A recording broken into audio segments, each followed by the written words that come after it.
My top 5 concealers to cover my under eyes and also my pigmentation around my mouth area. So I'm going to start off by just moisturizing my skin. It's really important in the priming process and for you to determine what your skin type is. I have quite dry skin, not a flaky but just tight feeling skin, so I heavily moisturize my skin prior to any makeup application.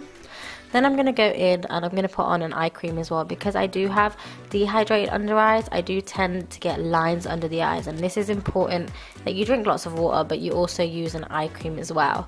Then I'm going to reach for my Natural Radiance Primer by MAC, and this is just a normal primer. Oily to normal skin can use it, and it's just an easy primer to put on before we put on a base. Then reaching for my MAC Peach Lustre Corrector, I'm going to use this just to correct all of my pigmentation because it is quite dark. We're going to use this orange colour just to tone it down. Now I know it looks a bit absurd and it is going to look a little bit orange around this area, but it is really just going to minimise the darkness. And this is great if you do have quite dark pigmentation. So I'm going to take my damp beauty blender and I'm going to blend it out, and you can already see how it neutralises that darkness, just tones it down. Next I'm going to put on my MAC Face and Body, and this is in the shade C5. I'm going to blend this onto my skin using the damp beauty blender, and this is a really sheer foundation but it is buildable, so I just layer it up as much as I would like. That's then the complete base and my foundation done, ready for the concealer.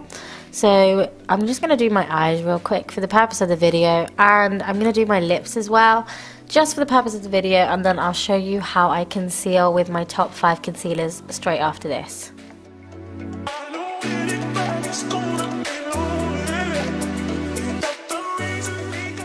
Now here you can see my pigmentation under my eyes and around my mouth, so let's cover that up. I'm going to be using Estee Lauder's Maximum Cover Foundation in Spice Sand.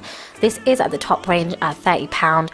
I absolutely love this foundation. I'm using the foundation as concealer because it is camouflage makeup and it covers exactly what I want it to cover. The bad is that it's just expensive, isn't it? £30 is a lot of money just to use as a concealer. So then we've got Pro Longwear Concealer, and I mix the shades NC42 and NC45, and these retail at £17.50 each.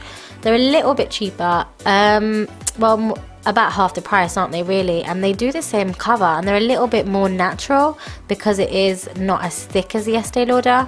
Then we've got the NARS Radiant Creamy Concealer and Caramel and Biscuit, and I mix the two together and then I just buff them in, and this is heaven. I love this because it doesn't crease at all, and it is so creamy that it just absorbs into the skin. It's got a more of a natural finish, and it does give you the cover but without looking so heavy, so this is a really good concealer. Then for drugstore options, I've gone for the Revlon COLOURSTAY Concealer, and this is in medium deep. I've also got deep, which is a little bit darker. The medium deep is more of a highlighter colour for myself, for more of that tan skin, as you can see here. It is very heavy coverage, so you might want to mix it a little bit or use less. Then you've got Lasting Perfection Concealer by Collection 2000, and this is so cheap. It is so worth the money because it is crease free and it gives you that coverage as well, and this is in the shade number 4, so I suggest that you all try it out because it is such good value for money at $4.19, but the shade selection is very, very small. They are my top 5 concealers. Let me know which one you would pick, and don't forget just to powder your concealer in place just by patting it in place when you are done, so it stops it from creasing all day. And that's it, guys. Hope you enjoyed this video.